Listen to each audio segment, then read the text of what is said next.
tahun 1920, bibit manajemen mutu pertama kali muncul pada saat ilmu manajemen secara ilmiah muncul di industri US. Nah, pada saat itu karyawan-karyawan bertentangan satu sama lain dikarenakan mereka saling tidak memiliki hak untuk bersuara dikarenakan proses perencanaan dan juga proses partisipasi itu dipisah.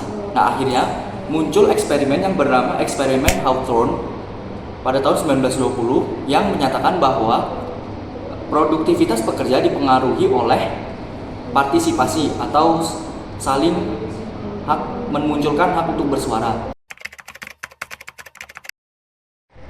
Pada tahun 1930, ada salah satu seorang ilmuwan yang bernama Walter Shewhart yang mana menciptakan metode untuk membantu para pekerja atau para tim yang bergerak di bidang evaluasi menciptakan metode penganalisis quality control atau TQM yang mana diberi nama oleh beliau menjadi SQC atau yang disebut sebagai Statistical Quality Control, yang mana metode tersebut merupakan teknik yang digunakan untuk menganalisis quality control dengan menggunakan metode statistikal atau berbasis penganalisisan data supaya mempermudah mencari sumber informasi dan juga permasalahannya supaya mendapat solusi dengan tepat.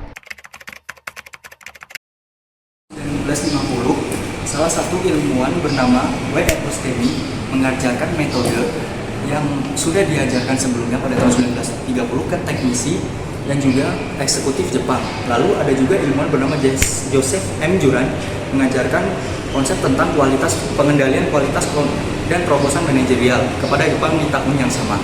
Lalu terdapat buku Total Quality Control yang ditulis oleh Armand Feigenbaum yang menjadi cikal bakal TQM pada hingga sekarang.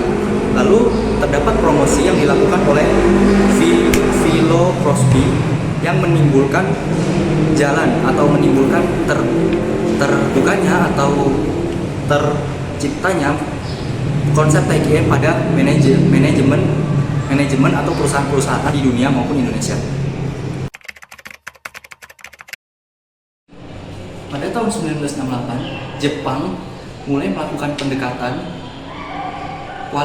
pendekatan atau mulai mengevaluasi mengenai total quality control, yang mana Jepang juga menamai kontrol tersebut menjadi company wide quality control, yang mana menjadi cikal bakal dari sistem TQM yang terjadi saat ini. Nah, terdapat juga program-program seperti program-program penghargaan seperti Deming Prize dan juga suatu organisasi yang besar seperti Malcolm Bridge National Quality Award menetapkan bahwa TQM ini menjadi faktor atau filosofi sebagai salah satu bentuk atau ilmu yang digunakan untuk mengelola kualitas organisasi yang ada di perusahaan mereka.